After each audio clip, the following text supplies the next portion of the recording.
en la historia del hecho de que nos pertenece a nosotros, sino que nosotros pertenecemos a ella.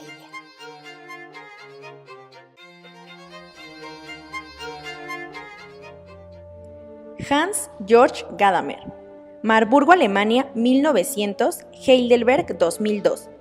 Filósofo alemán. Se licenció con una tesis doctoral en filosofía que dirigió Martin Heidegger en Friburgo, 1922. Enseñó estética y ética en su ciudad natal, 1933. En Kiel, 1934-1935. Y de nuevo en Marburgo, donde fue nombrado profesor extraordinario en 1937.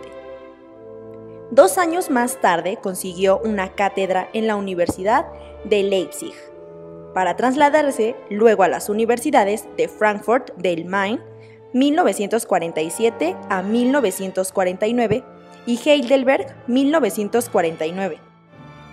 Su obra más importante, Verdad y Método, Elementos de una hermenéutica filosófica, 1960, fijó los presupuestos y objetivos de la corriente hermenéutica según la cual no existe el mundo, sino diversas acepciones históricas del mundo.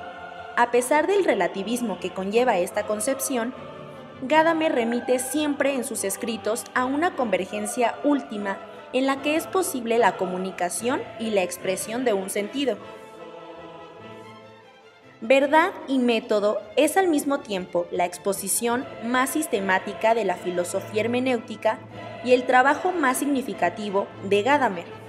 En este ensayo se muestra su adhesión a la hermenéutica del ser de Heidegger y a la filosofía de Dilthey en su análisis del problema de la verdad. La historia de la verdad que Gadamer reconstruye está marcada a partir de Descartes por el concepto de adequatio. La noción de verdad se explica en realidad como método para alcanzar la correspondencia adecuada entre hechos y proposiciones.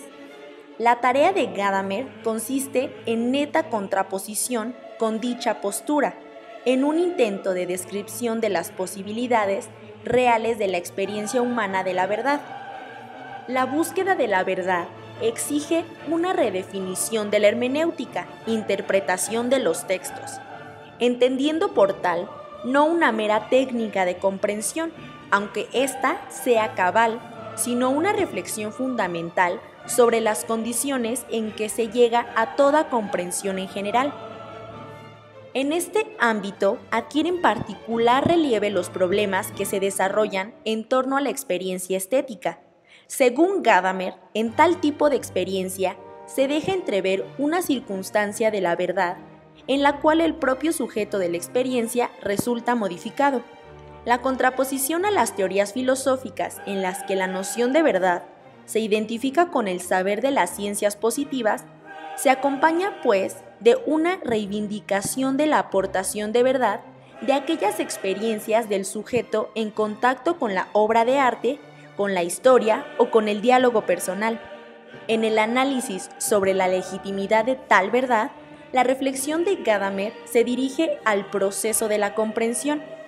La tesis de Gadamer, que en este momento recuerda explícitamente a Heidegger, sostiene la circularidad que constituye la comprensión, circularidad que se basa en el carácter esencialmente histórico de la existencia, el conocimiento, que debe entonces abandonar toda pretensión de objetividad, se lleva a cabo en el marco de una determinada situación histórica en la que se está presente la influencia de la tradición. Con la noción de fusión de horizontes, Gadamer describe dicho proceso sobre todo en lo que tiene que ver con la comprensión histórica, interpretar el pasado o incluso una obra o un enunciado del propio interlocutor.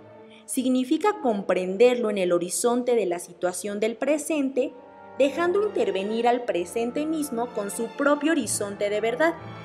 El análisis de Gadamer se dirige entonces al medio de tal relación, el lenguaje, que en lugar de ser un simple instrumento del pensamiento, constituye la dimensión dentro de la cual se encuentra y se realiza la existencia del hombre. En él se concreta el pensamiento mismo y la existencia del sujeto. Es, pues, el horizonte supremo de la ontología hermenéutica. Hans Georg Gadamer escribió también, entre otras obras, El problema de la conciencia histórica en 1963, Pequeños escritos, 1967, y El diálogo y dialéctica en 1980, un compendio de ensayos sobre los diálogos de Platón. El filósofo italiano Riccardo Dottori publicó en 2000 sus conversaciones con Gadamer bajo el título Le ultimo Dio, Lezioni sul XX secolo, cuya edición en alemán apareció en 2002, semanas antes de la muerte del filósofo germano. Todos los medios de comunicación anuncian su pérdida el 13 de marzo del 2002,